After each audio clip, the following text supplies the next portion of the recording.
Vamos lá, pessoal. Mais uma vez, boa tarde a todos. Estamos aí com um quórum na sala, aqui 36 participantes. E a ideia hoje é a gente falar um pouco sobre propriedade intelectual e licenças de software, e, enfim, toda essa questão. E até software livre, nós vamos tocar um pouco, né, quando falar em licenças de software. Principalmente, a gente vai falar das licenças de software livre. Que é muito do métier, né, e do contexto que todos aqui estão acostumados a trabalhar e estão se envolvendo bastante, né, mas tem uma série de detalhes que talvez vocês já tenham visto em alguma outra disciplina, talvez lá em MDS e EPS, Não essa vejo. discussão leva um pouquinho, não? Não, Pouco não, só. só fala aqui que é software livre bem por alto, não aprofunda. Legal. Então, vamos falar um pouquinho mais aqui e talvez a gente faça uma segunda aula com outros detalhes, e essa palestra aí da semana que vem também é um outro viés nessa área que é muito interessante para todos nós. Então, vamos lá. Bom, pessoal, então, essas são duas perguntas para a gente começar, né? A ideia é que a gente falar um pouquinho sobre propriedade intelectual, depois entrar nas licenças, né? Mas eu vou trazer a discussão, não tanto um viés histórico aqui muito longo, só para a gente refletir um pouquinho, né? Já que nós estamos ao vivo, vamos aproveitar aí a interação de vocês, sobre o que vocês pensam sobre esses dois conceitos, né? Antes de eu trazer aqui uma série de questões. Então, para vocês aí, o que significa essa propriedade intelectual? E o que está relacionado, por que esse conceito existe? Se vocês quiserem colocar no chat ou abrir o microfone, só para a gente começar aí, trazer vocês aí um pouco para a discussão, e qual a importância desse conceito, né? Qual a opinião de vocês? Alguém tem alguma opinião? É tipo que a gente foi produzindo, e o que foi produzido, aquilo tem uma série de implicações a depender de quem produziu. Isso é como se fosse uma determinação de origem. Eu acho que seria alguma coisa parecida com isso. Certo. Tem o queijo Minas Frescal, que tem as suas diferenças e tal. Seria como se fosse isso. Tá. Então, esse é um aspecto, né? O que mais, pessoal, que tem de aspecto sobre propriedade intelectual? Quando a gente fala propriedade intelectual, o que vem na cabeça de vocês, pessoal? Aqui alguém comentou, deixa eu ver aqui, o Ivan falou, pensei em patentes. Patentes. O que mais, pessoal? Tem relação. Patente é um tipo de propriedade intelectual, né? Nessa segunda pergunta aí, não só o que motivou a criação desse conceito, mas o que uma propriedade intelectual ela ajuda? Ela ajuda em quê, pessoal? Para que serve? Né? Para que serve, por exemplo, como o Ivan falou aí, uma patente? Qual que é a ideia da patente? Qual a implicação disso, né? É ser dono de algo não construído, proprietário de uma ideia. Tá, esse é um aspecto, né? Depende do tipo de sistema de patente, se você pode patentear algo, né, em alguns níveis assim de ideias, mas alguns sistemas só permitem, né, você patentear algo que tem alguma utilidade específica e pode ser construído de alguma maneira, né? E propriedade de uma ideia, né? Mas a ideia não pode ser só uma ideia assim, pensei no céu azul e acabou, né? Tem que ser algo específico, né? Uma ideia bem mais elaborada, né? Para você conseguir patentear. Mas, e aí o ser dono, né? O que implica esse ser dono, pessoal? Olha, o João já fala. Então, João, vamos lá. O que motivou foi para que não seja replicado sem consentimento do dono, né? Então, esse é um aspecto, tá? Então, o Guilherme tinha falado lá de ser dono de algo, né? E a motivação é você não replicar, né, sem o consentimento do dono. Então, só comentando esse aspecto, né? A ideia da propriedade intelectual, ela é muito dessa questão de você ter algum nível de reserva de mercado sobre a sua produção, né? Ou seja, algo que você fez, você quer que aquilo tenha um valor e você quer, de alguma forma, que isso seja... que você obtenha valor sobre isso, né? Pelo menos durante um tempo. né? Então, normalmente as leis sobre propriedade intelectual, elas têm prazos, né? Então, por exemplo, você definiu alguma coisa, você registrou, né, por exemplo, a patente de algo, essa patente ela tem um prazo finito, isso depende da legislação de cada país e de uma série de outras regras, mas por alguns anos, ou normalmente algumas décadas, né, se você produziu algo, você tem usufruto daquilo, né, com uma série de restrições, tá? Mas uma das ideias é assim, ao invés de só você criar algo e aquilo virar, né, o contrário de propriedade seria domínio público, ou seja, qualquer um ter a possibilidade de uso sem restrições, né, do ponto de vista da propriedade intelectual, quando ela é protegida, né, muitas vezes a ideia é o seguinte, olha, você teve um esforço para criar algo e, de alguma forma, você está esperando uma compensação, né? No caso da nossa sociedade hoje, tem muita compensação financeira, ou de reconhecimento, de que você foi o dono, foi o proprietário, né, de autoria, para que você tenha algum benefício, né? Obviamente, isso tem várias variações, então, para coisas mais simples, né, tem uma implicação. Para hoje, produtos, por exemplo, super complexos que nós temos na nossa indústria, né, muitas vezes esses produtos complexos, eles exigem um esforço, e não só esforço, né, intelectual, mas também muitas vezes esforço e injeção de muito dinheiro, né, para que você possa prototipar uma série de questões. E, basicamente, o que as empresas elas estão atrás nesse momento de proteger a sua propriedade intelectual é saber o seguinte, olha, se eu investir, sei lá, 50 milhões, 1 bilhão de dólares aqui no desenvolvimento de um produto, será que eu vou conseguir ter o retorno sobre isso? Né? Eu vou ter proteção para que eu seja, né, pelo menos durante um tempo, tenha o retorno sobre aquilo? Ou, né, por outro lado, se eu colocar uma coisa que eu investi muito dinheiro e aquilo cai, né, no conhecimento público no dia seguinte e outras pessoas simplesmente copiam e eu não vou ter o meu retorno, né? Então, tem muito essa questão de saber o quanto que você investe, o quanto que você pode ter de retorno em algo que você está investindo. Então, é meio que uma lei de incentivo até econômica nesse caso, né? De que, olha, eu produzi algo e eu tenho alguma garantia de que isso vai ficar, né? Eu vou ter benefício sobre isso durante um tempo, né? Por outro lado, né, esse tempo não pode ser infinito porque existe um balanceamento com os benefícios disso para a sociedade, que é mais ou menos o seguinte, tudo que nós temos hoje, de certo modo, é fruto, né, do que gerações anteriores construíram, né, e nós vamos sempre aproveitando, num crescendo de cada vez ter coisas mais sofisticadas, mais complexas, mas usando daquilo que já foi feito. Então, a ideia de que uma patente ela tem um período que ela pode ser usada e depois aquilo vira um domínio público, né, ela também tem essa ideia de ajudar a sociedade a falar, olha, agora todo mundo pode usar. Alguém inventou, se beneficiou durante um tempo, né, economicamente, vamos dizer assim, e agora todo mundo pode replicar aquela ideia, pode construir em cima daquela ideia. Então, tem sempre esse balanço aí, essa questão. Mas isso surge muito, tá, pessoal? É relativamente recente, né, na história, tem poucos séculos.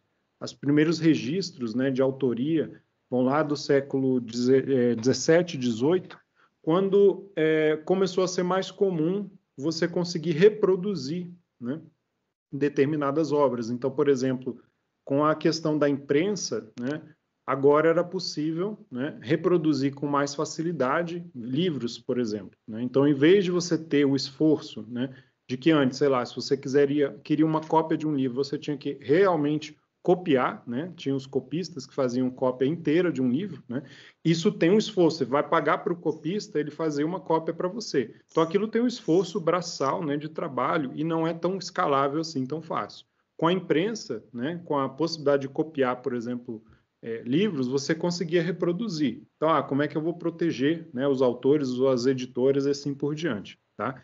Então, isso a gente vem no crescendo, né? Então, se a gente puxar para os dias de hoje, né, com a era digital, né, qual a possibilidade da gente replicar as coisas hoje, né? Então, assim, com a automatização industrial, a replicação de produtos era facilitada.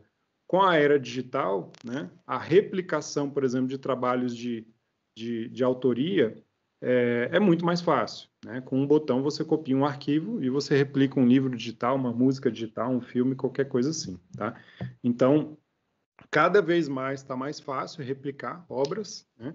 E cada vez mais complexo fica o nosso sistema de direitos autorais, patentes e assim por diante. Então, tem toda essa questão envolvida no meio, por enquanto. Tudo bem, pessoal, em relação a isso? Algum comentário, alguma questão? Senão, a gente vai seguindo. Ou qualquer coisa, vocês vão colocando aí no chat e a gente vai comentando os conceitos, tá? Então, a propriedade intelectual, como eu falei, ela define direitos, né, a respeito de produtos ou processos, né, do conhecimento, que sejam, pode ser algo tangível ou intangível, tá? E tem pelo menos 5, a gente pode colocar até outras áreas, tá? De subdivisão de propriedade intelectual. Então, a gente pode falar de direitos autorais, especificamente, né, é um tipo de propriedade intelectual. Uma marca registrada é um outro tipo de propriedade intelectual. Direito de publicidade, por exemplo, patentes e segredos comerciais. São 5 categorias básicas de propriedade intelectual, tá? Dentre outras. Cada uma dessas, né, a gente pode definir, por exemplo, o direito autoral, né? Você protege a autoria de trabalhos originais. Tá? Eu vou entrar mais em cada uma delas mais a fundo. A marca registrada, normalmente você faz proteção de marcas, né? O direito de publicidade, por exemplo, a imagem pública de uma pessoa, né? Uma pessoa, por exemplo, que vai fazer uma propaganda. Então, você quer, normalmente, uma pessoa famosa. Então, ela quer ter um benefício sobre a sua imagem associada a uma determinada marca e assim por diante. Nas patentes, né, a proteção de invenções, ideias, criações e segredos comerciais, né, que são informações confidenciais, né, que podem gerar, por exemplo, algum tipo de bem econômico ou resultado econômico. Tá? Então, são 5 categorias básicas de propriedade intelectual. Aí a gente já vai chegar no software, né? Mas então, por exemplo, aqui, ó, em direitos autorais, a gente tem tudo quanto é tipo de obra intelectual, né? Então, por exemplo, livro, obra artística, por exemplo, né? Então, escultura, uma pintura, música, né? Um outro tipo de produção de direito autoral, coreografias, vídeos, filmes, né? E, no nosso caso, também código. Então, cai nessa categoria de direitos autorais, né? Por isso que a gente está colocando aqui e ressaltando, né? Porque é o nosso métier. Mas todos esses itens anteriores são protegidos a partir de direito autoral, tá? É interessante colocar que direito autoral, ele já é, vamos dizer assim, por definição, hoje, na lei, né? Se você cria um livro, você já é o autor daquele livro. Tá? Então, você já tem o direito sobre aquele livro. Ninguém tem direito de copiar um livro, caso você seja autor, né? Agora, o movimento que você faz, por exemplo, para registrar algo por antecipação, em algumas legislações, por exemplo, americana e brasileira, se você registra o livro, né, se alguém copia, você já está protegido. Caso você não faça nenhum registro, né, seja algo pessoal seu que não está público, né, o que acontece? Se alguém copiar, você vai ter que ir atrás, né, e provar que você fez primeiro, né, para depois você ter algum tipo de dano, né, moral, legal e, enfim, jurídico sobre ele. Então, isso vai, né, para todo tipo de autoria. Tá? Então, a princípio, tudo que a gente faz automaticamente está protegido. Por exemplo, um código que você coloca no GitHub, né, por mais que ele esteja público, né, se você não colocou nenhum tipo de licença, ou seja, nenhum tipo de registro autorizando outras pessoas a usá-lo, tá, ele é seu. Tá? Isso é interessante porque tem uma série de implicações. Né? Vamos supor, lá no Stack Overflow, se eu não me engano, tem até alguns termos do site, né, para evitar isso. Porque senão o que aconteceria? Qualquer um que colocasse lá seria o autor daquele trecho de código e você teria que ir atrás da licença, né, de qualquer trecho de código. Tá? Então, a princípio é seu. Então, coloquei lá no GitHub, está aberto? Tá, mas é meu. Tá? Se eu não disser nada, ele é meu e ele está protegido, né, vamos dizer assim, nesse sentido. E oficialmente ninguém pode mexer nele, né? Porque justamente ele é teu. E se você aceitar, por exemplo, o Renato faz um projeto que ele não coloca código e ele aceita um PR meu. Então, o meu PR, minha linha de código, ele não pode alterar, porque o PR é meu, aí é minha propriedade é meu direito autoral daquele trecho de código. Sim. Então, assim, tem um projeto que tem um trecho de código que é do Renato que eu não posso mexer, e tem um trecho de código que é meu que ele não pode mexer. É isso. Então, vira Já travou, né? Não, mas é isso mesmo. É bem interessante essa questão, né? E a gente já vai entrar em como resolver esse problema, que são as licenças, né? Como a gente fala. Mas só finalizando aqui, para a gente, né, abarcar aqui as áreas dos direitos autorais. Então, esse aqui é a gente chama de copyright, né? O direito autoral. As marcas registradas. Então, normalmente você pode registrar, por exemplo, palavra, frase, slogan, símbolos, né, de empresas, logotipo, uma imagem, uma cor, uma forma. Às vezes uma empresa tem uma cor que é de destaque dela, né? Você pode pensar assim, não, a cor, ninguém criou uma cor, existem todas as cores, mas você pode registrar uma marca com uma cor característica e aquilo ser protegido, né, de alguma forma. Uma palavra que é usada dentro de um contexto, ela é protegida, né? Identificação, por exemplo, de uma empresa, produto ou serviço, né, é o chamado da marca registrada, né, esse símbolo do R que a gente costuma ver, ou então trademark em inglês, né, que é comum, tá? Tem o direito de propriedade também, de publicidade, então proteger uma personalidade, o seu nome, imagem, a voz, né, normalmente associado às celebridades, uma pessoa famosa, por exemplo, associada a um produto comercial, né, então isso é muito comum. Então a pessoa vai lá, o fulano lá vai e vende para a marca tal para fazer propaganda da margarina. Então, o nome dele está associado lá a determinada propaganda, propaganda de automóveis e assim por diante. Tá?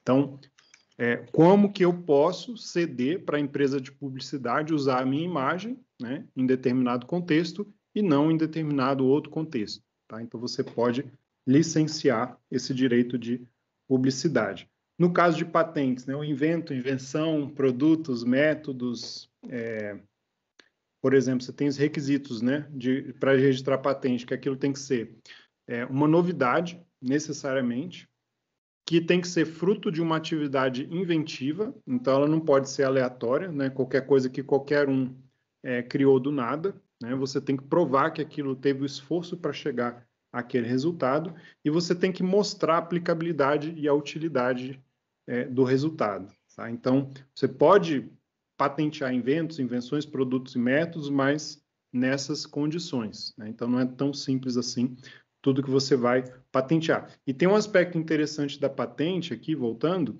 que é o seguinte, quando você patenteia alguma coisa, em princípio, né, essa patente fica 100% pública. Tudo que você escreveu na patente fica público. Tá? Então, por exemplo, para uma empresa registrar algo, né, e patentear, ela tem que saber que a partir daquele momento, aquele método que ela publicou, né, qualquer um outro pode ver aquele método. Né? E aí hoje existe uma briga grande na indústria, que eu não sei se vocês já viram, né, vários produtos que fica assim, patent pending, né, patente pendente. Né, em inglês é muito comum, né, que é mais ou menos o seguinte, enquanto a patente está pendente, né, e às vezes eles enrolam no escritório o liberar a patente, porque enquanto ela está pendente, né, se alguém copiar, eu tenho como me proteger porque eu já submeti a patente, mesmo que eu não tenha ganho a patente ainda. Né? Mas a partir do momento que ela está publicada, fica aberto. Né? Então as outras pessoas podem copiar, né, a princípio, porque elas sabem como você fez, e elas podem tentar se proteger legalmente de uma outra forma, né, burlar a lei, vamos dizer assim, né, a indústria faz muito isso, para tentar se desviar, né, dos processos na justiça e assim por diante. Tá? Então, bem complicado esse sistema hoje. Né? E tem a questão dos segredos confidenciais, né, que são relacionados a patentes, mas são informações confidenciais que têm algum valor de mercado, por exemplo, receita, fórmula e assim por diante. Tá? Então, são formas aí de propriedade intelectual que nós temos. Tá?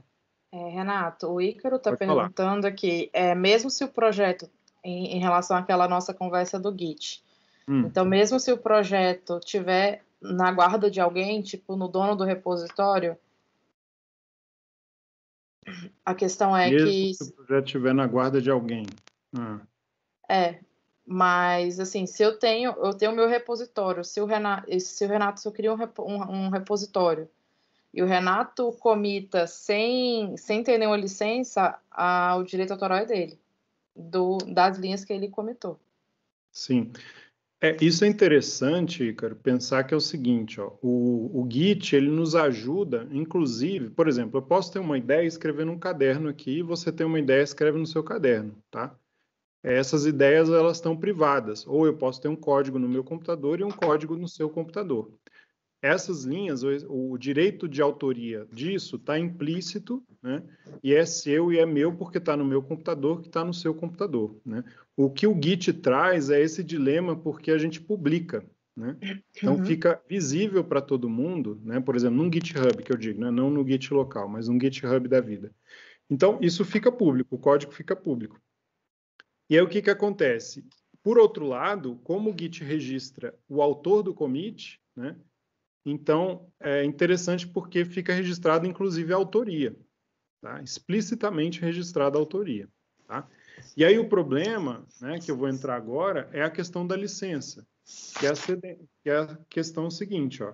Como é que você, né, permite que outros utilizem até certo ponto, né, ou como é que você transfere parte do direito, né, de algo seu, né? É através de licenças, essa é a forma, tá? Ou através de um contrato, por exemplo, tá? Existe uma diferença conceitual entre licença e contrato que é interessante. Então, tem um comentário aí que a Carla fala que general, that means nobody else can use. Isso. Eu copiei do guia de licença do GitHub, que ele está explicando. Isso. Aí ele dá esse segundo exemplo ali.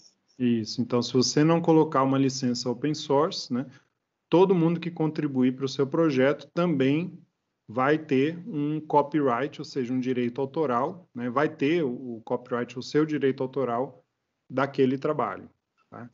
E aí ninguém pode fazer nada com ele. Quer dizer, enquanto todos os autores não entrarem em um acordo mútuo, né, do que vão fazer com aquele trabalho autoral, né, ninguém pode fazer nada. Individualmente, ninguém pode fazer nada. É isso que quer dizer. Tá? Então, essa é a ideia, né? Todo mundo é autor. Enquanto ele não tem nenhum tipo de licença, ou seja, não está estabelecido publicamente como que é a relação daqueles autores, tá? Que uma licença faz isso, você não pode fazer nada se não for de comum acordo com todos que estão participando. Então, esse é o aspecto, né, que é bem interessante aí de ser visto. Mas muito boa essa referência. Tá? Bom, como que eu estava falando, né? Então, assim, a licença, né? A licença é que nos dá, né, ou define as permissões de quê? De utilizar, de propriedade, de distribuir, né? Os deveres, as obrigações, as regras, né? Pelo qual você vai ter essas relações, tá? E numa licença não há negociação de termos, você aceita ou não. Então, é diferente de um contrato, tá, pessoal? Num contrato, por exemplo, quando você faz um contrato ou de pessoa física para pessoa física, ou entre pessoas jurídicas e assim por diante, né? Ambos, de alguma forma, vão negociar os termos daquele contrato. Tá?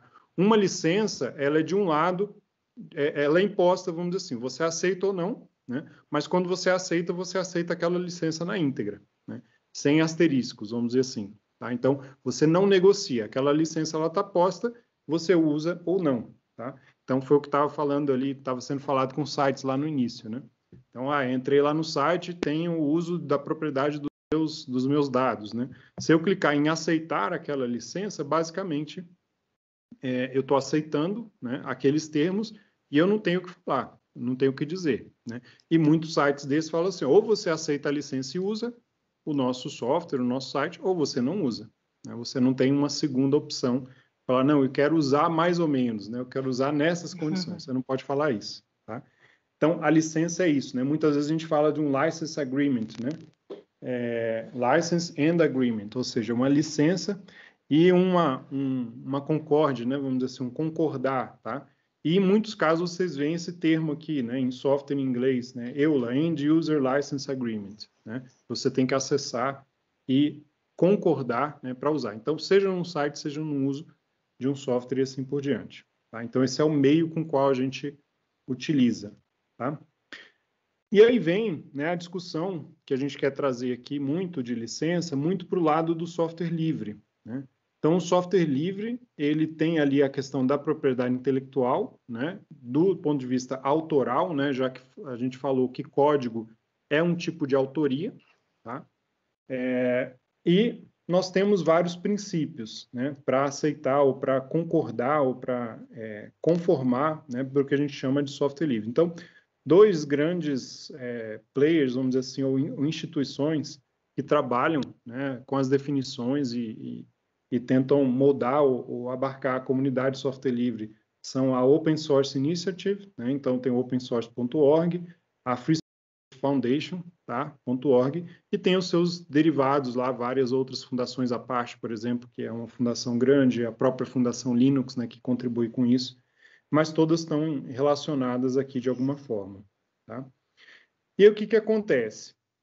Em software livre, né, normalmente a gente define 4 liberdades essenciais, tá? Dentro do software. Então, o que que significa isso?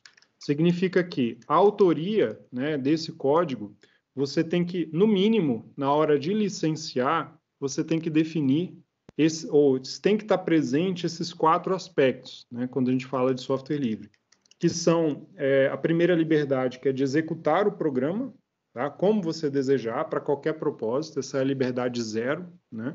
Então, liberdade de executar, eu posso executar, não tem que pagar nada por isso, eu posso executar livremente. A segunda é a liberdade de estudar como o programa funciona, e para isso você tem que ter acesso ao código-fonte, né? Então não tem outra forma de você estudar como funciona, a não ser ver o código-fonte, não é só estudar como você usa aquele aplicativo, né? Mas sim como ele foi construído. Tá? Então a ideia disso é, olha, eu tenho aqui um produto, eu tenho uma propriedade intelectual minha, e eu quero que as pessoas vejam como foi a concepção dessa propriedade intelectual, né? Ou dessa autoria minha. Então, vou mostrar o código-fonte. O terceiro, né, é a liberdade de redistribuir cópias, de modo que você possa ajudar outros, tá? E redistribuir não significa copiar e colar, tá? Porque a pessoa, né, se aquilo está livremente acessível, todo mundo pode copiar, tá? Mas redistribuir para outros, tá? E liberdade de distribuir cópias com versões modificadas. Então, você pode executar, você pode pegar, você pode passar para quem você quiser, né? Mas você também pode modificar e passar isso para quem você quiser. As modificações, tá? Então, essa liberdade de distribuir cópias de suas versões modificadas a outros, né? Dessa forma, você, né, pode dar conta, dar a toda a comunidade a chance de beneficiar das suas mudanças. Então, a ideia do software livre, ela veio, né, muito na década de 80 e cresceu muito na década de 90, justamente porque o sistema de patentes, o sistema de direitos autorais, a confusão toda de que, olha, poucas empresas tinham domínio, né, sobre algumas propriedades de software, né, e também de hardware, que é um outro aspecto, né, que entra aí muito na questão de patentes e tudo mais, mas a comunidade queria falar o seguinte, ó, vamos ver se a gente consegue acelerar o desenvolvimento, né, e que ele não fique na era glacial lá do desenvolvimento, que era que cada empresa, no seu contexto, sabia como resolver um problema, mas ninguém compartilhava o modo de resolver aquele problema, né? Então, a ideia do software livre, ela vem muito nessa concepção de que se muitas pessoas fizerem, né, e poderem ajudar, né, ou crescer um em cima do trabalho do outro, a velocidade de evolução das tecnologias vai ser muito mais acelerada, né? Muito mais incentivada, vamos dizer assim, nesse contexto. Tá? Então, vem dessa condição. E aí, por exemplo, a Open Source Initiative, ele define, né, de maneira um pouco mais específica esses critérios, né, para definir, por exemplo, se uma licença ela é de software livre. Tá? Então, não só aquelas 4 liberdades de software livre anteriores, mas aqui a gente tem algumas coisas mais específicas. Então, por exemplo, ó, não só a livre distribuição, que a gente já falou, e aqui o primeiro, né? Livre distribuição, código-fonte, acesso livre, trabalhos derivados, permitir, isso a gente já falou, tá? Outros 7 itens. Então, por exemplo, garantir a integridade dos autores do código, né? Ela deve ser mantida. Não discriminação contra pessoas ou grupos, ou seja, o software é livre, qualquer pessoa pode usar, independente de seja classe social, país, enfim. Né? Aqui, né, é interessante vocês olharem aqui no opensource.org, né, as anotações, que eles colocam bem claramente. O que é não discriminação? Não, se o seu país está contra o outro país por conta do outro governo, por conta de algum tipo de questão política, né, nós não vamos entrar nisso. Ou seja, qualquer um realmente no mundo inteiro pode acessar. Tá? Então, é indiscriminado mesmo. Da mesma forma que aqui é indiscriminado, por exemplo, as áreas de atuação, tá? No item 6. Ou seja, você pode usar esse software para qualquer coisa que você quiser. Tá? Só um adendo aí, não sei, outro dia alguém me passou um trecho, né, do License Agreement, por exemplo, de uso do macOS da Apple.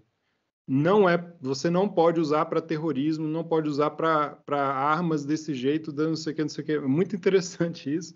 Ou seja, não é aberto desse jeito, né? A gente sabe que é proprietário, mas assim, além disso, no License Agreement do computador, você não pode usar o computador para esses fins, né? Então é um asterisco aí que, claro, você pode pensar, a gente pode apoiar nessa ideia de não usar para armamentos e tudo mais, mas já é uma restrição, né, de certo modo. Mas aqui é uma questão mais ampla, né, de não discriminação, por exemplo, com áreas de atuação, né? Então, o cara criou o software e falou, não, o meu software só pode ser usado na área econômica, ou só pode ser usado na área acadêmica X ou Y, não pode ser usado nisso ou naquilo. Tá? A distribuição da licença também. Aqui a licença não pode especificar, não pode ser específica a um produto, tá? Então você tem que distribuir a licença em si, né, passar para frente. A licença não pode estar atrelada, né? Aquele software não pode estar atrelado só a um tipo de produto, tá? Ele não pode estar restrito a um tipo de produto. Acho que alguém levantou a mão aqui. Emanuel, pode falar. Como é que é esse negócio? Porque todo software, em geral, ele é direcionado para uma área. Sim. E ele é direcionado para uma área específica. Certo. Então, ele não fica implícito que ele não pode ser usado nas outras áreas? Por que ficaria implícito que ele não pode ser usado?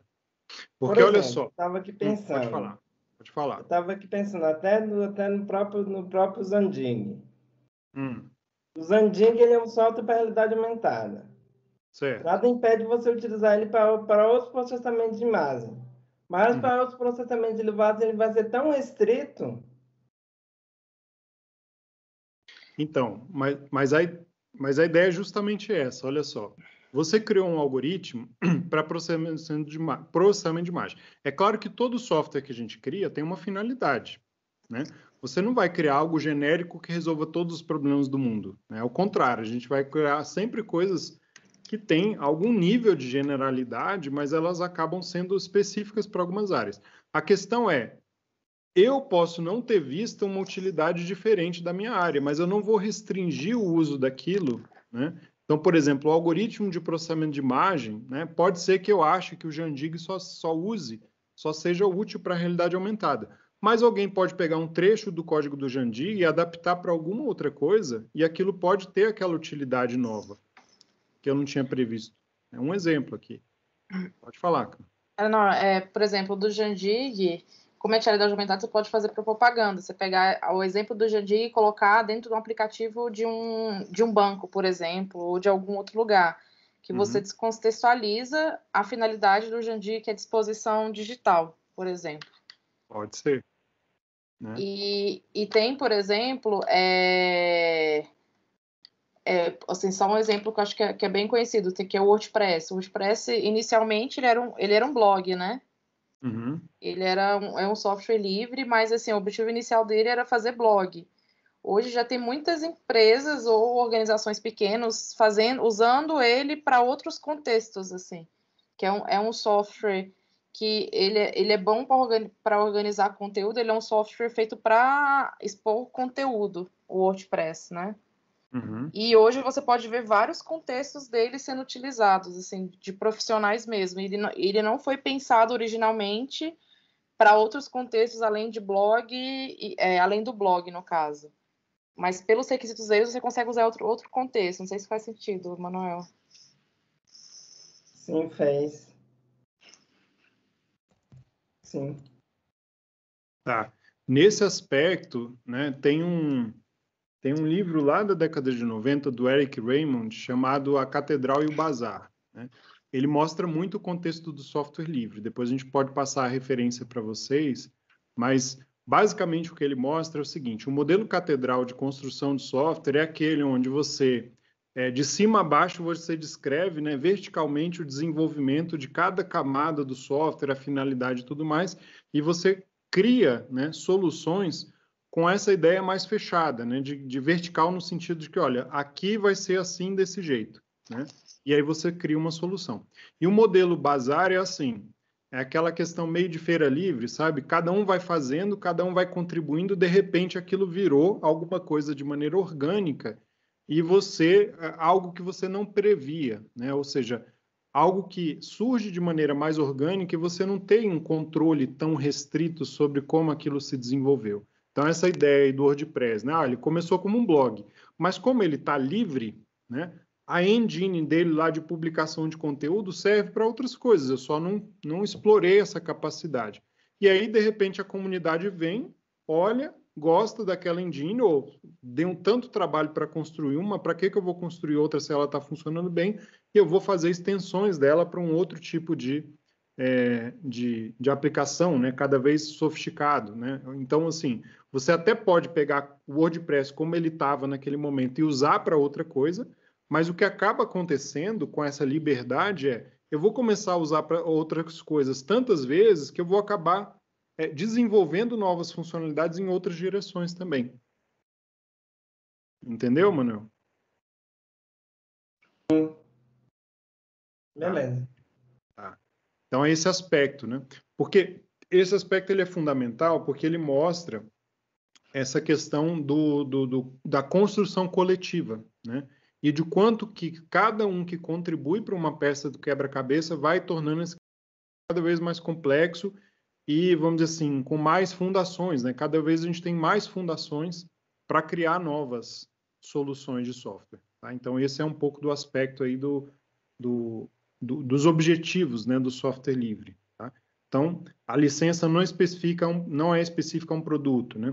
Outra coisa aqui, ó, a licença não restringe a outros programas. Então, por exemplo, você pode misturar códigos, tá? Inclusive, software livre, a gente vai ver daqui a pouco a questão de compatibilidade. Você pode misturar vários tipos de licença, né? Tem alguns problemas de compatibilidade, mas também pode misturar com softwares proprietários, tá?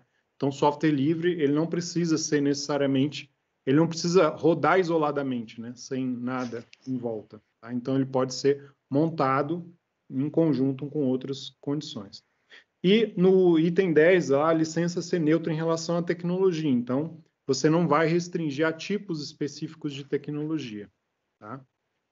Enfim, é o mais aberto possível. Então, esses são os critérios lá de quando a Open Source Initiative classifica, né, uma licença de software como software livre, ela está olhando para esses 10 aspectos e eles têm que ser atendidos, vamos dizer assim, né, para você falar, não, isso aqui realmente é software livre, tá? Então, isso é um ponto importante. Bom, seguindo, né, nesse contexto, né, existe uma ideia do que a gente chama de copyright e copyleft, né? Então, no primeiro caso do copyright, que é o direito autoral, tá? Você está falando, a gente está falando de direito exclusivo de uso, né? Cópia, distribuição de um trabalho e obra, tá? Essa é a ideia do copyright, você proteger esses direitos. E na iniciativa de software livre, né, surgiu muito esse movimento contrário, que é da não proteção, tá? Mas só que é da proteção ao contrário, né? Então vou explicar, é mais ou menos assim, ó. O copyleft, né? Aí o left é só um trocadilho com right, né? No right no sentido ali de direita e agora vamos para a esquerda. É uma questão do seguinte, ó, um arranjo onde o trabalho pode ser usado, modificado, distribuído livremente, né? Sob a condição de, aqui tem uma restrição, né? Qual é a restrição? É a condição de que qualquer resultado derivado ele seja distribuído sobre as mesmas condições, tá? Então, esse é um tipo de software, de licença, tá? Que ela diz o seguinte, olha, tudo que eu fizer, todo mundo pode usar, mas tudo que alguém fizer em função ou em cima do que eu fizer também tem que ficar livre, tá? Então, aqui vai para um movimento de maneira um pouco mais extrema, né? Dessa ideia do livre ter que ser permanecido livre, tá? Então, É o copyright vezes copyleft, tá? E tem nuances entre essas duas opções, tá? Então, quando a gente fala de licenças, principalmente de licenças de software livre, nós classificamos em 3 categorias, tá? Então, aqui a gente não vai falar muito de licenças fechadas proprietárias, né? Porque a licença fechada proprietária, ela é óbvia, né? Ela é o direito autoral e você diz, né, especificamente que o usuário só pode fazer A, B ou C com o seu projeto, ou não pode fazer nada, só pode usar, tá? Aqui a gente está entrando no mundo de software livre que é muito mais complexo, né? Em uma série de aspectos. Então, ó, categorias de licença de software livre. Então, recíproca total, tá? Tem 3 categorias. A recíproca total é onde o software livre ele deve permanecer livre e trabalhos derivados dele também têm que ser livres. É o que a gente chama de strong copyleft, ou seja, é um copyleft forte, tá? Mais intenso, vamos dizer assim, na raiz do negócio, né? Então, exemplos, por exemplo, a GPL e a AGPL, já vamos falar delas ali para frente. Aí você tem uma recíproca parcial, onde o software é livre e deve permanecer livre, mas trabalhos derivados, ou seja, modificações ou derivações em cima desse trabalho, eles não precisam ser livres, tá? É o que a gente chama de weak copyleft, quer dizer, a ideia do copyleft continua aqui, ou seja, eu quero que o trabalho que eu fiz ele continue tendo frutos para a comunidade, que as pessoas consigam continuar usufruindo, né, dos benefícios do que eu fiz, né, e que ele tenha vida longa, né, vamos dizer assim, daí para frente, mas eu não vou colocar tantas restrições, ou seja, algumas coisas derivadas desse trabalho, né, algumas coisas têm que voltar para a comunidade, outras nem tanto. Tá? Então, aí já tem lá a LGPL, EPL, a MPL, né, do Mozilla e tal, são exemplos de licenças na segunda categoria. E no terceiro, a gente tem as licenças permissivas em si, né? Que aí o software é livre, mas ele pode ser relicenciado sem permissão adicional do autor. Então, essa é aquela questão assim, ó, não importa o que vai acontecer, né? Podem usar à vontade aí o meu software, inclusive fechar, embrulhar, empacotar, fazer o que quiser, que eu não estou me importando com a situação. Eu simplesmente quero publicar e deixar livre. Se alguém quiser distribuir de alguma forma, distribui. Se quiser pegar, copiar e usar sem me falar nada, também pode fazer isso, tá? Então, a Apache é um pouco disso, né? O MIT, o BSD são licenças que são permissivas, tá, pessoal? Então, 3 categorias importantes da gente entender no software. E importante da gente entender a relação entre elas também. Então, como eu falei, na recíproca total, né? Os trabalhos relacionados, eles têm que ser licenciados sobre a mesma licença do trabalho original, tá? Então, por exemplo, um software, se eu coloco no meu repositório e eu coloco a licença GPL, que é um tipo de recíproca total, ele tem que ser relicenciado sob GPL. Não tem outra opção, tá? Ou seja, qualquer modificação PR que eu aceitar, quer dizer, a pessoa que entrou no meu repositório e mandou um PR, né, ela já está de acordo com essa licença, né? Ela já sabe que, olha, a modificação que ela vai fazer também vai ficar livre para todo mundo. Então, esse é o agreement, né, vamos dizer assim, o acordo. Então, em alguns casos, pode haver dúvidas, né, no relacionamento entre trabalhos. Isso aqui a gente já vai falar dos problemas de compatibilidade. E, por exemplo, a GPL, né, como exemplo aqui de recíproca total, ele explicitamente menciona o processo de linkagem, tá? Típico de programas que rodam em uma única máquina, por exemplo, em C, C++. Depois a gente vai ver sobre compatibilidade, mas, por exemplo, você pode colocar um software GPL rodando junto com um software proprietário, com um módulo proprietário. Só que eles não podem ter nenhum tipo de mistura do código-fonte. Ou seja, se eu escrevo um código C++ ou C, eu vou compilar, né, o binário resultante daquele código GPL não pode interagir, né, internamente, vamos dizer assim. Eu não posso colocar um ponto H no meu código proprietário, não posso dar um include no ponto H do código GPL, tá? Eles têm que ficar separados. Então, não posso ter esse nível de linkagem. Tá? Então, podem ser 2 binários conversando, sei lá, via sockets em paralelo, não tem problema nenhum. Tá? Mas se você combinar os códigos-fontes ali, compilar num binário só, aí já deu problema e a gente vai ver a consequência disso. Na recíproca parcial, tá? O código licenciado e as modificações diretamente relacionadas a ele, elas têm que estar sempre sobre a mesma licença. Então, na LGPL, como exemplo, se você modificar coisas específicas daquele código, por exemplo, o meu ponto H, você foi lá dentro do meu ponto H, na licença LGPL, e modificou o funcionamento interno da biblioteca do ponto H. Então, você tem que relicenciar aquela modificação sobre a LGPL.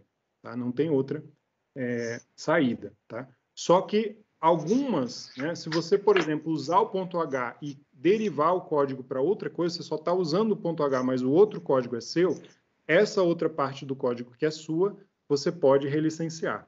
Tá? Pode colocar sobre outra licença. Né? Então, é muito usado, por exemplo, para bibliotecas, frameworks, que você faz isso. Né? Quer dizer, a biblioteca e o framework está lá aberto. Né? Você pode usar à vontade. Sei lá, você usa o Django da vida. Então, é um framework que você está usando. Tá? Mas o código que você fez, né, usando o Django, né, a parte sua pode ser sua, não tem problema. Tá? Você vai redistribuir o seu software, o Django vai estar lá rodando, incorporado, mas aquela parte não vai estar combinando. Né? Você não precisa necessariamente licenciar o seu pedaço do código como código livre só porque você usou o Django. Tá? Estou dando um exemplo aqui. Nem lembro qual que é a licença do Django. Tá? Dei um exemplo de framework aqui que veio na cabeça, mas eu acho que ele não sei se ele é Apache ou ele é LGPL, tem que olhar lá. Tá? Então, assim, a gente pode pensar até em licença baseada em arquivos. Né? Então, alguns arquivos ficam sempre livres e outra parte do código fica fechada. Tá? E aí tem a licença permissiva, que é aquela que não importa o que acontece. Então, você pode pegar o código-fonte e pode relicenciar. Então, o código que é MIT, por exemplo, que é uma licença permissiva, ele pode estar aberto, você simplesmente passa para frente ou incorpora no seu produto fechado e vende aquilo sem nem mencionar que aquele código está ali dentro funcionando. Tá? Então, é um tipo Então, é muito usado quando você quer disseminar um software, né? E a tecnologia independente da licença final. Tá? Um exemplo aqui do TCP/IP do BSD. Né? O BSD é uma licença permissiva que foi a primeira utilizada no Linux, mas também foi utilizada no Windows, por exemplo, na década de 90. Tá? Então, é um tipo de consequência. Né? Quer dizer, foi licenciada permissiva, no caso aí a Microsoft pegou, usou e está tudo certo. Né? Não tem restrição a esse uso. O Django também é BSD. É BSD? Então, mais permissivo, mais livre ainda. Menos problema. Tá? Então, essa seria a licença permissiva. Tá bem? Alguns exemplos principais aqui, ó, de recíproca total. O GPL, como a gente falou, parcial, aliás, é LGPL, né? Ou olha, parcial. A parte eu acho que é parcial. Eu vou confirmar aqui, peraí. É porque ela tem algumas restrições, se eu não me engano. Tá? Mas vamos falar aí das três. Ó. Então, por exemplo, a GPL, né, a gente fala normalmente GPL, mas o nome, né, General Public License, tá, da GNU. Então, a única coisa que ela fala é sobre a distribuição da licença. Tá? Então, qualquer uso do software, obviamente, é permitido, como sempre, né, incluindo combinações com softwares restritos, como eu falei. Tá? Óbvio, né, que isso significa que para uso próprio não existe nenhuma exigência, tá? Então, por exemplo, eu quero usar um código GPL lá na minha empresa, num sistema interno de controle lá de fluxo de gente que eu criei, tá? Eu não quero abrir isso para ninguém, não quero distribuir isso para ninguém. Não tem problema nenhum. Você pode usar à vontade, né? Pode inclusive modificar esse código e usar para o seu uso pessoal ou da empresa, assim por diante, à vontade, sem dar satisfação para ninguém. Tá? O grande problema, né, ou seja, a grande restrição que vem numa licença dessa é quando você fala o seguinte, agora eu quero distribuir. Eu fiz lá o sistema de controle de acesso de pessoas internos baseado num programa GPL na rua, e agora eu quero vender esse sistema, mas eu não quero dizer para ninguém que eu usei aquele código. Não pode. Tá? Então, você está com essa restrição, ou seja, fez modificação para uso interno seu, seja ele pessoal ou comercial, não tem problema. Agora, você está redistribuindo, revendendo aquele serviço daquela forma, não, agora você tem que colocar, publicar, né, as suas modificações e mostrar, olha, você adicionou tais e tais funções, elas têm que ser disponibilizadas para o público, tá, pessoal? Vejam, a software livre não quer dizer que você não pode cobrar pelo serviço ou pelo software, tá? Você pode cobrar, você pode colocar lá e cobrar alguma coisa, não tem problema. O problema é, ele tem que estar livre. Então, alguém pode conseguir replicar exatamente o código-fonte que você usou. Tá? No caso da GPL, você coloca lá o seu software empacotado, vende ele, mas o software, o fonte tem que estar lá disponível. Então, ou seja, a pessoa pode optar por pegar o que você fez de trabalho, né, de empacotar de um certo modo e para facilitar a vida dela, mas o código-fonte, se ela quiser pegar e instalar, também tem que estar disponível. Tá? Então, não existe uma restrição de questão financeira monetária, tá? É mais a questão do acesso. Tá? E aí, tudo que for derivado, como eu falei, tem que ser distribuído, né, redistribuído como GPL, tá? E aqui tem a natureza viral da licença de GPL, que é mais ou menos o seguinte, ó, o que eu faço, né, com a GPL, qual que é a motivação? A motivação é, eu quero que o mundo inteiro possa sempre usar isso aqui infinitamente e qualquer coisa que for derivada desse meu trabalho, eu quero que seja público também. Então, assim, até certo ponto, a GPL é uma licença que dá todas as liberdades, menos a liberdade de você fechar o código. Então, assim, é a pegadinha, né, da GPL. Então, ela tem essa natureza viral no sentido de que, né, todas as modificações elas vão ser passadas para frente. Então, você tem aquele trabalho original, mas a ideia é que esse trabalho original cresça e a comunidade toda possa contribuir e todo mundo possa se beneficiar dessas modificações. Tá?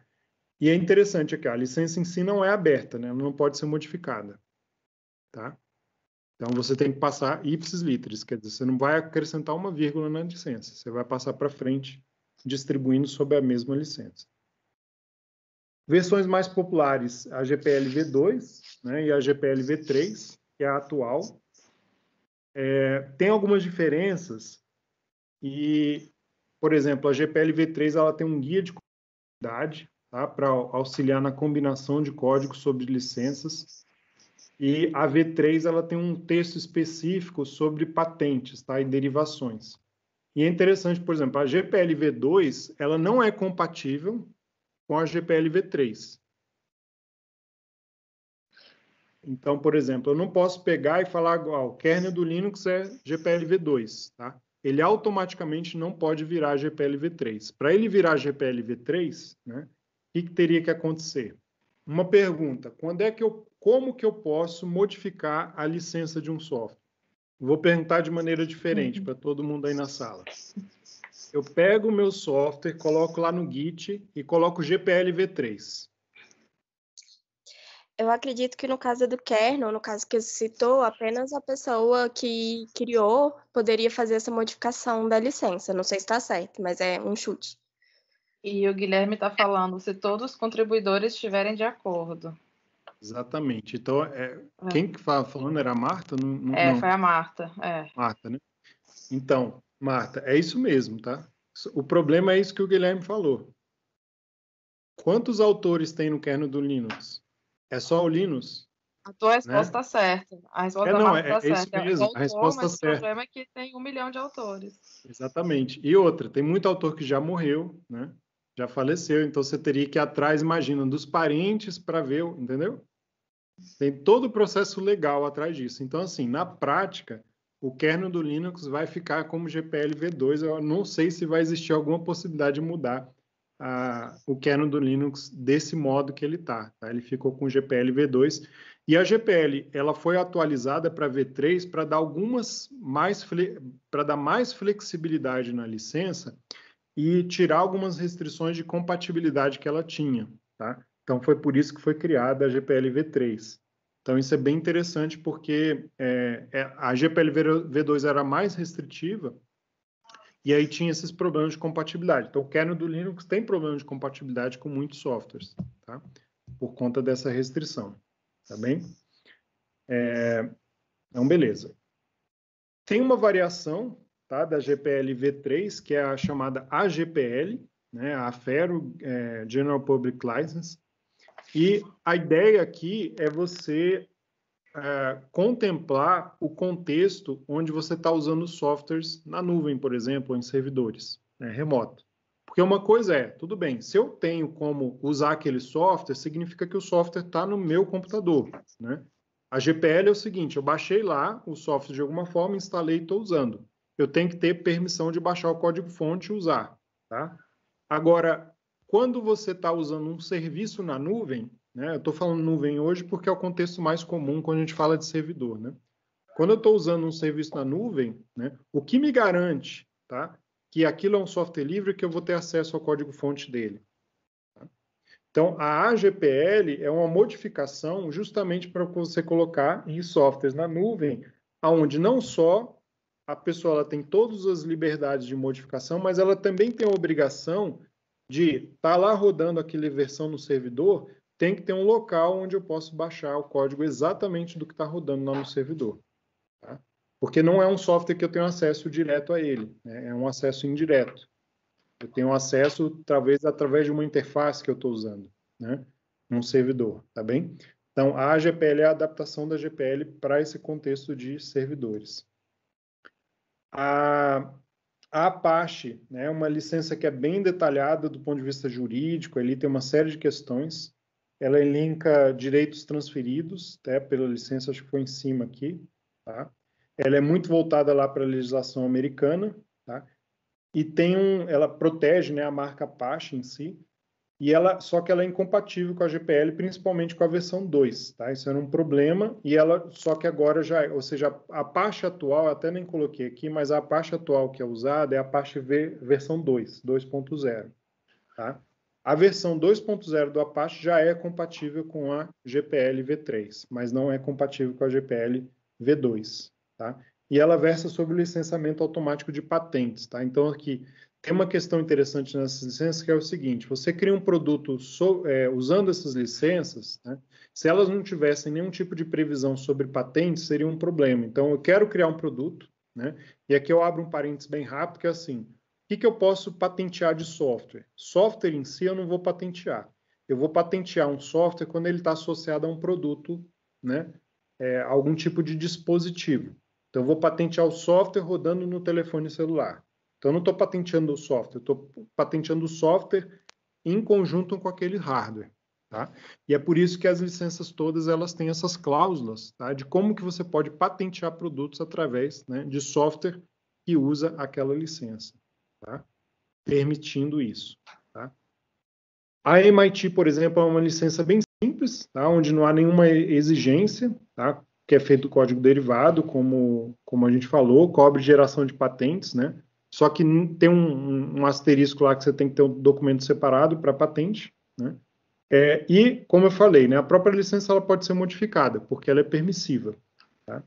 Então, eu vou rápido aqui só lembrar, a BSD também é uma licença permissiva, muito simples, tá? Ela tinha uma cláusula original, que era a cláusula 3. Se vocês tiverem curiosidade, depois eu vou mostrar aqui o site, para ver as licenças, cada uma ler, tá? A BSD é muito simples, porque são 4 parágrafos. Ela é bem curta, tá? Mas ela tinha uma cláusula em que você tinha que passar para frente o nome de todos os autores. Então, cada um que entrasse, né, no código, tinha que a licença tinha que acrescentar o nome daquela pessoa, e assim por diante. Tá? Então, ficava um negócio insustentável. Então, ela foi simplificada. E isso fazia com que ela fosse incompatível, por exemplo, até com a GPL. Né? Porque a GPL diz, olha, você não pode exigir, né, mudança nenhuma na licença. E como o BSD, cada vez que você passa, você modificava, né, os cláusulas da licença, acrescentando ali os autores, você já estava modificando. Então, não podia pegar um código BSD e misturar com o código GPL. Tá?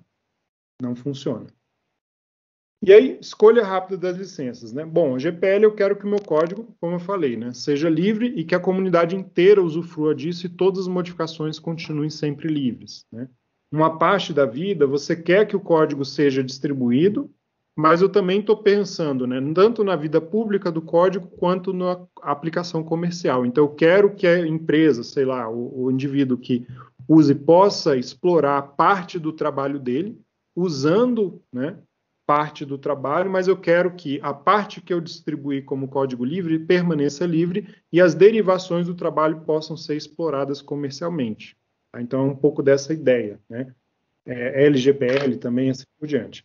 E o MIT é aquela, tanto faz, né? Deixa aí livre e eu não quero saber o que vai acontecer com o código, eu simplesmente quero publicar isso, que as pessoas tenham acesso, mas eu não tenho nenhum tipo de interesse, tá? Isso aqui é muito, né, usado em alguns mercados, né? Então, muita gente adota a licença MIT por conta da questão assim, as universidades americanas estão lá produzindo propriedade intelectual aos montes, né? Mas quer que o mercado absorva isso e ganhe muito dinheiro, retorno financeiro nesse sentido, né? Então, adotam muito a MIT nesse sentido. Olha, está aqui, né? A indústria está, por exemplo, você pega um celular hoje, né? Outro dia teve uma palestra, não lembro se foi lá na Espanha, um cara da Espanha que mostrou, né?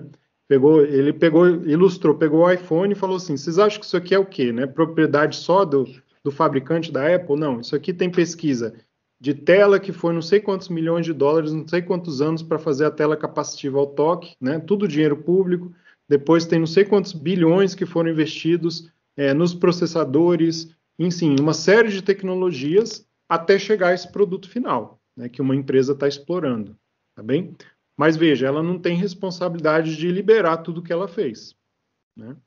Então, quer dizer, muitas tecnologias estão ali abertas, a empresa está absorvendo todo aquele conhecimento e ela está individualmente explorando aquele conhecimento em benefício próprio do ponto de vista financeiro, né? E aí, estou pegando um exemplo, mas a gente pode colocar para todos, né? Esse exemplo, tá? Então, o MIT faz isso. Estou liberando aqui, todo mundo pode explorar, não estou importando. O GPL é o contrário, né? Eu me importo que isso, né, volte para a comunidade, tá? Fique sempre na comunidade. E aí, um ponto interessante, a gente vê a compatibilidade de licenças. Então, tá aqui, ó. Isso aqui está lá na Wikipedia, no License Compatibility, né? Compatibilidade de licença, tem uma página. Depois eu vou linkar vocês para uma página da Free Software Foundation, também vou mostrar aqui. E aqui é o seguinte, ó, o laranja está representando aquela parte do código que é proprietária, tá? Então, como é que funciona a compatibilidade de licenças? Bom, se eu quero, né, pegar um componente proprietário, ou seja, um código meu, de autoria meu, e eu quero combinar esse código com uma GPL, tá? Se eu não for fazer uma ligação entre os dois, tá? Eu posso distribuir parte do código GPL, que é esse verde claro, e parte do código proprietário, desde que o código-fonte não esteja linkado. Então, foi aquele exemplo que eu falei, olha, o C++ lá, bom, o binário GPL está rodando, é um serviço que eu tenho na minha máquina, né, um broker, por exemplo. Eu tenho lá, subir um broker. Está lá no meu Docker, está subindo aquele serviço funcionando. Mas aí o meu software usa aquele broker, que é GPL, mas ele está em paralelo aqui fazendo as funcionalidades do meu produto. Eu posso distribuir, né, esses dois softwares em conjunto, vender, fazer o que eu quiser, comercializar, desde que eles estejam essa separação bem clara, né, da função de cada um. Tá? Agora, se eu pego esse software GPL e eu incorporo as minhas modificações dentro dele, né, ou seja, a linkagem ali dentro do código-fonte, ela está muito imbricada, né, você modificou o código-fonte do GPL, acrescentou coisas que você está usando ali dentro, a derivação do trabalho obrigatoriamente tem que ser sob a licença GPL. Tá? Então, eu estou mostrando aqui assim, ó, a gente pode distribuir código proprietário com código GPL, desde que esteja separado, claramente. Agora, se você juntar as coisas, ele tem que ser relicenciado GPL e fim de papo. Né? Não existe outra possibilidade. Tá? Então, isso aqui é a recíproca total que a gente falou. Né? Na recíproca parcial, por exemplo, o caso da LGPL, né? Eu tenho o meu código fonte, tá? Eu posso fazer um trabalho derivado e redistribuir como LGPL, então eu entrei lá no código fonte, modifiquei a biblioteca, a essência dela, tá? Ele pode ser assim, mas eu também posso, né, redistribuir de tal modo que os códigos estejam funcionando em parceria, estejam funcionando juntos um do outro, tá? Mas desde que eu não use, não esteja misturando as coisas lá dentro, tá? Nesse caso aqui, por exemplo, para o exemplo de C++ ou de C, né, a gente fala da linkagem dinâmica. Então, eu posso ter uma biblioteca LGPL embutida dentro do meu código com linkagem dinâmica, tá? Não com linkagem estática, porque linkagem estática significa que você combinou realmente os códigos, mas a linkagem dinâmica é permitida aqui, tá? E no caso, por exemplo, de uma licença permissiva, que seria esse último aqui, eu posso ter as duas opções. Então, tanto faz. Eu posso combinar os trabalhos e relicenciar eles separados, ou eu posso juntar tudo numa licença X proprietária aqui minha. Tá? Então, não interessa, eu posso absorver todo o código que está ali, de uma licença BSD, de uma licença MIT, seja lá o que for, tudo que vem pode ser relicenciado. Tá? Então, essa é a ideia da condição aqui do código. E tá tem bem? esse software aí que é Libraries, que você consegue, ele varre todas as suas bibliotecas que você está usando dentro do teu código e vê a compatibilidade das licenças, né? Então, ele gera uma documentação do teu repositório, mas ele principalmente mostra se está tudo compatível, né? Se a sua licença que você está declarando é compatível com as bibliotecas que você está usando. Sim. Você quer mostrar o link aí, Carla? Eu não posso mostrar depois, então, se terminar a apresentação, aí eu mostro. Não, tranquilo. Eu ia colocar alguns ponteiros aqui para a gente ir finalizando mesmo. Aqui, por exemplo, né, compatibilidade, que a gente falou da GPL. Então, todo código de derivado tem que ser GPL, né? Software GPL pode ser distribuído juntamente com o software proprietário naquelas condições, né? Quer dizer, desde que você tenha essa separação, por exemplo, a comunicação via IPC, né, entre os processos, na LGPL, aquilo que eu falei da linkagem estática. E aí, alguns exemplos de compatibilidade. Por exemplo, eu pego um software como licença Apache, né? Ele pode ser absorvido e relicenciado por GPL v3? Então, o que vocês acham, pessoal?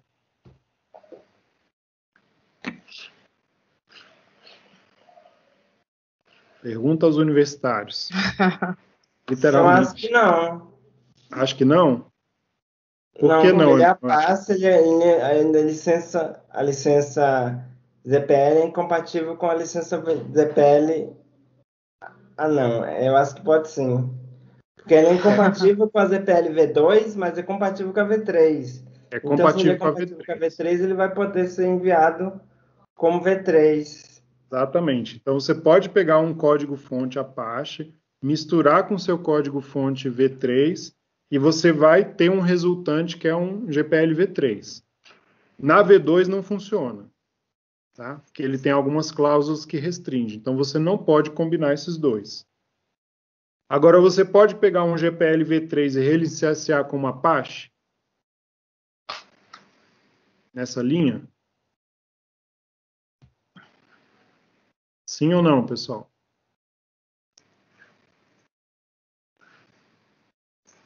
Alguém? No chat? Não? Sim? Ainda não. Só tem duas opções, pessoal. Chuto que não. Chuto que não. Tá. Então, vamos lá.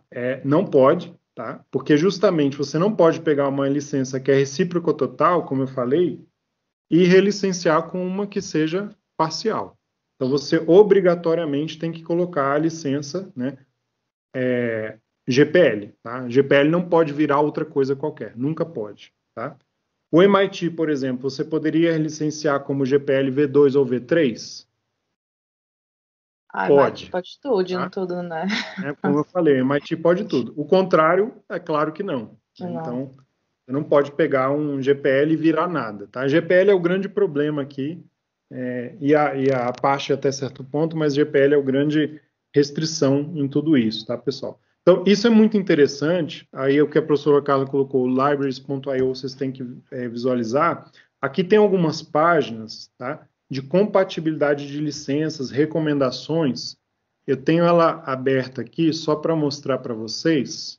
Então, vou compartilhar aqui a outra tela, depois eu volto ali rapidinho nos slides, mas a gente vai para o Library.io também ver. Ah, não, por enquanto eu vou colocando aqui o... Deixa eu pegar o aqui. Do Library.io. Deu certo? Vocês estão vendo a minha tela aqui? Sim. Então, aqui no caso, ele já coloca o exemplo, né? Ele coloca a licença GPL3 desse projeto e coloca uns exemplos. Eu estou dentro da plataforma do Library.io, mas com o projeto. Então, tem alguns resumos, mas aqui no final, o que é interessante para a história é que ele vai falar aqui a documentação, mas aqui a licença. Ele fala que está com a GPL, GPL3, mas ele coloca que aqui está a lista das dependências. E aqui ele coloca todas as dependências e para cada um deles qual é o requirement da versão, a última, e qual versão que está hoje é estável, última release, e qual é a licença dessa solução. Então aqui no caso a gente é GPL3, a gente está usando um monte de coisa de Apache, MIT, e por aí vai, e ele vai te dando esse resumo, né, das dependências da sua solução, porque às vezes a gente fica muito desatento. O que você vai precisando, você vai colocando na tua aplicação. E a gente não para pensar nessa questão. E aqui ele coloca as dependências, que é isso aqui, aí volta. Mas é a mesma coisa. Mas isso é uma solução legal de trabalhar com dependência quando você tem um software e quer ver só a questão da licença do caso. E é só isso. O último, no rodapé da página ali, o Project from Tidelift, né? Eu até coloquei num slide aqui o Tidelift para comentar, mas já que está aí, vamos comentar em loco, né? Que é muito importante, pessoal. Quando a gente fala, né, de licenças e software livre e tudo mais, sempre vem, né, e a gente pode pegar pegar uma outra aula só para discutir modelos de negócio de software livre, mas sempre vem a questão, né, de onde que vem os recursos, né, como é que eu vou sustentar o meu software livre? Eu quero simplesmente deixar tudo livre para a comunidade, né, todo mundo usar e tal, e quem é que vai ganhar dinheiro com isso, né, como é que eu pago pelo meu trabalho, eu sobrevivo dessa maneira? Então, é óbvio que isso é uma preocupação, né? Existem vários modelos de negócio para você ganhar dinheiro com serviços e software livre e tal, mas essa organização chamada Tidelift, ela é muito interessante porque ela foi iniciativa de vários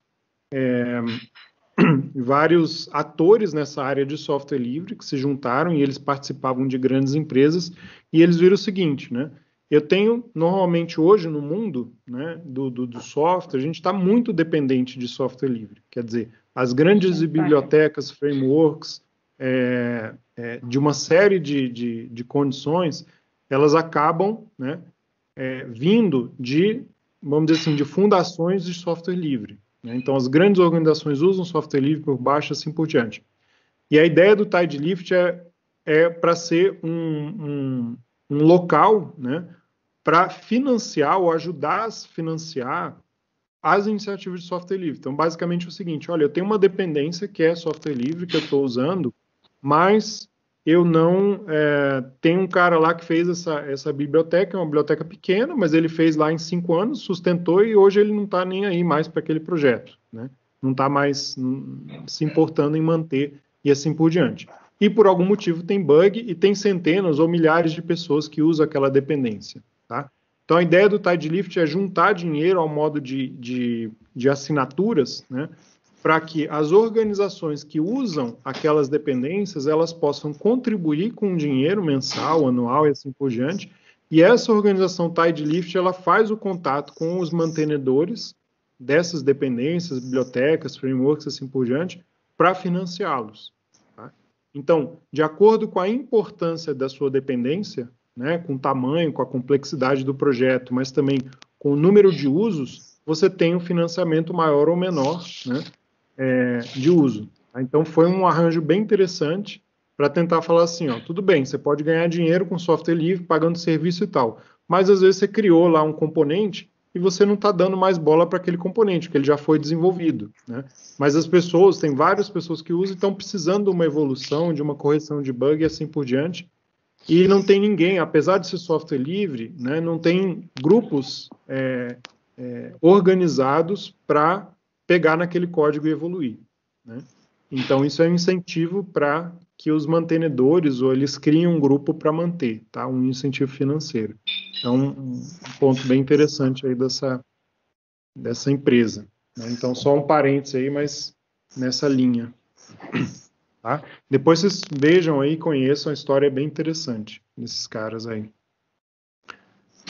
Ok. Bom, então, pessoal, para finalizar, eu vou mostrar alguns sites aqui interessantes, links.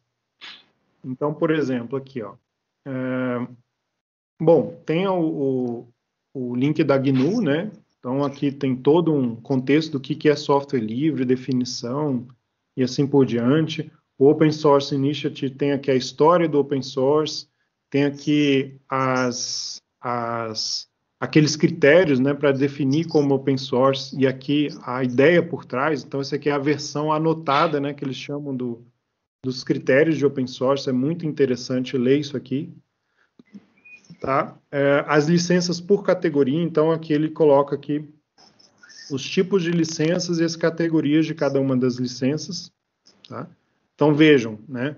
Uma questão pela qual algumas licenças são mais populares do que outras, por exemplo, a GPL, a Apache, MIT, BSD e assim por diante, é porque em muitos casos é muito complicado você, né, redigir o texto jurídico e você criar uma licença nova. Tá? Então, muitas vezes as pessoas simplesmente olham, não, essa daqui serve para mim, eu vou utilizar. Né? Então, algumas licenças ficam mais populares por essa questão de que né, tem comunidades que suportam aquela licença e usam e assim por diante. Então, aqui são as mais usadas, Apache, BSD, algumas, né, versões, GPL, LGPL, MIT, a MPL da Mozilla, né, a Eclipse também, a EPL, são algumas bem comuns, tá? E algumas outras derivadas aqui. Do ponto de vista de compatibilidade, é interessante ver aqui na parte de licenças, aqui, ó, de compatibilidade de licenças, na página do GNU, ele tem mostrando, né, os tipos de licença, tá? E eles mostram especificamente compatibilidade, por exemplo, com a GPL e com outras. Tá? Então, aqui eles mostram o que é compatível com a GPL, o que não é compatível e assim por diante. Tá? Então, aqui, ó, GPL V3 é compatível com a V2 é compatível, essa daqui é compatível, essa daqui não é, e assim por diante. A Apache V2 é compatível com a V3, né? E assim por diante. Mas aí, lá para baixo, você começa a ver algumas licenças que têm algumas restrições. Tá? Então, incompatível com a GPL V1, incompatível com a Apache, por exemplo, 1.1 e assim por diante. Então, essa condição aqui, esse quadro, né, que mostra os detalhes, é bem legal para você fazer, né, a verificação das suas dependências. Né? Então, aquela ideia, bom, eu vou usar uma dependência GPL na minha aplicação, mas eu quero relicenciar de outro modo depois. Então, simplesmente você não vai poder usar. Né? Você não vai poder relicenciar nada que for usar GPL de outro modo. Ah, mas eu quero usar um módulo BSD na minha GPL. Ah, depende do BSD. Tem uma que dá, tem uma que não. Então, sempre é importante ver para identificar a compatibilidade, para você não ter problema com relicenciamento da sua licença, tá? E aqui tem na Wikipédia mesmo, License Compatibility, que tem aquele quadro que eu mostrei, mas aqui tem um texto bem detalhado mostrando as ideias, tá, pessoal? Então, assim, um pouco aí sobre licença, sobre propriedade intelectual, para a gente fazer uma conversa aqui nesse sentido. Tá bem, pessoal? Dúvidas por enquanto aí? Tranquilo? Comentários, experiências. Comentários. A GPL, eles falam que a 3 que ela contamina, né? Onde que ela toca, ela contamina e vira Exatamente. GPL. Não, eu ia falar que vale a pena vocês olharem o projeto de vocês, cada um tá com um projeto diferente, dá uma olhada de como a comunidade lida com as licenças, né? Igual tem comunidades um pouco mais maduras que deve ter discussões sobre licença e outros nem tanto, mas é legal dar uma olhada de como essas comunidades tratam a licença. A gente falou de licença de software, né? Tá? A compatibilidade aqui tem esses links para vocês verem. Eu não usei esses softwares aqui, mas eles são, acho que, relacionados àquele projeto do License.io, que a professora Carla mostrou, tá? Mas a ideia deles é também essa ideia de, inclusive, deixar lá um Chrome, por exemplo, da integração contínua e verificar a compatibilidade. Alguns têm essa iniciativa, né, essa ideia de verificar a compatibilidade. Além da gente falar de licença de software, né, outros tipos de conteúdo, como direito autoral, imagens e assim por diante, podem ser licenciados através do Creative Commons, né? Então, outra forma, né? E a ideia do Creative Commons também é um pouco de utilizar o princípio do copyleft, né? Só que a ideia é liberar trabalhos autorais ao domínio público, né, imediatamente, sendo que vocês podem colocar algumas restrições, né? Hoje o Creative Commons ajuda muito, por exemplo, o professor fazer slide, né? Inclusive colocar o vídeo no YouTube sem problema, porque de outra forma, né, se a gente simplesmente pega qualquer imagem de maneira aleatória num site, na internet, e copia, né, nós estamos infringindo direitos autorais, não pode. Tá? Então, ou a gente compra a imagem num banco de imagens, ou, né, uma opção é ir atrás de bancos de imagens que têm, né, licenças Creative Commons que você pode distribuir sem problemas, né? E aí, normalmente, o Creative Commons, ele tem, né, algumas restrições podem ser colocadas. Aqui no site é interessante porque ele tem um passo a passo para você gerar a licença para o conteúdo que você quer distribuir, e aí você diz, olha, você quer que eles citem o autor, então ele pode colocar essa restrição. Quer compartilhar sem restrições, quer o uso não comercial, ou seja, proibir, né, do uso comercial, ou não permitir modificações. Então, você pode escolher os itens que você quer na sua licença, Creative Commons, e colocar, aí eles geram uma logo específica com esse tipo de iconografia aqui, tá, para você. Então, para trabalhos de direitos autorais, por exemplo, eu poderia distribuir esse slide aqui como Creative Commons, tá? Então, qualquer um de vocês pode usar à vontade, por exemplo, tá? É uma opção aí, tá? Aqui é uma lista de podcasts que eu selecionei, eu acho que eu já comentei aqui na disciplina. Tem um podcast sobre open source, que é o Floss Weekly, que eu acompanho há muitos anos. Eles já estão no episódio 600 e tanto, não sei. Mas esses primeiros episódios aqui eu selecionei só para dar uma ideia para vocês, tá? Tá tudo disponível, tem lá o link no site e tal. Esse aqui é uma entrevista com Eben Moglen, que é um cara que é advogado, tá? E ele é que ajudou a criação da GPL V3, a redigir, né? E a GPL V3, ele mostra nessa entrevista aqui como é que ela foi construída. Então, eles colocaram um documento público que ficou num repositório que centenas de pessoas iam modificando e acrescentando, né? No mundo inteiro, trabalhando com essa ideia aqui, junto com o Stallman, né? E com aquele povo todo. Que é mais recente, inclusive, né? A GPL V3 é de 2000 e... não lembro se é 2007 para cá.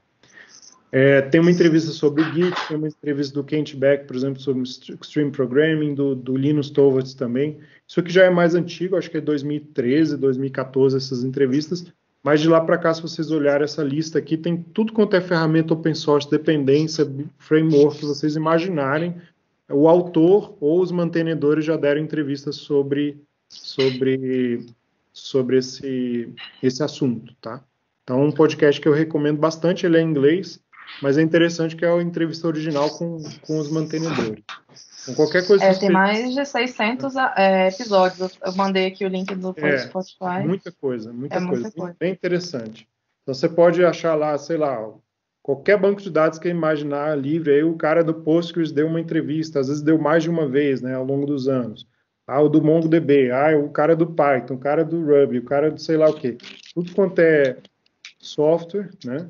Não só isso, mas também, por exemplo, eles comentam muito sobre os eventos de open source, os congressos e assim por diante. E é um pessoal que modera, né, o podcast, agora mudou até o host, mas eles são muito open source raiz, sabe? Então, se chega alguém lá, o entrevistado, que quer simplesmente promover o seu trabalho e quer fingir que é open source só porque liberou, sei lá, 1% do trabalho dele e o resto não é, eles caem de pau em cima e, vamos dizer assim, eles criticam bastante o trabalho. É bem interessante. Ou eles nem convidam, né? Então, eles são bem cuidadosos, vamos dizer assim, do ponto de vista do conteúdo, né? Do trabalho. É bem interessante.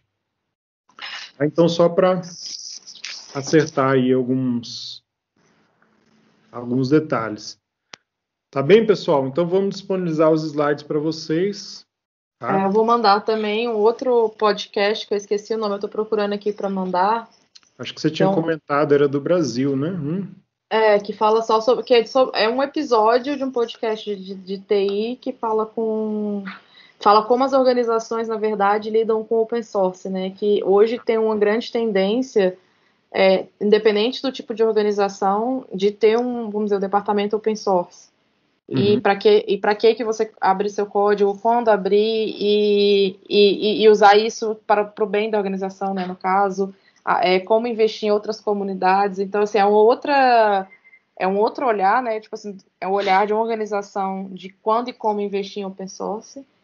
E é bem interessante. Eu mando lá no grupo, que eu achei aqui. Eu achei, mas eu tenho que achar o episódio. Esse podcast que eu mandei aí, pessoal, tem tanto a versão de vídeo quanto a versão de só áudio, tá? Eles têm as duas opções. Então, se você quer ver a entrevista no vídeo, né? Tem um canal do YouTube lá que eles disponibilizam todos os... Acho que nem todos do início tem vídeo, mas muitos têm também. Tudo de bom para todos. Nos vemos na quinta. Tchau, boa tarde, boa noite, né?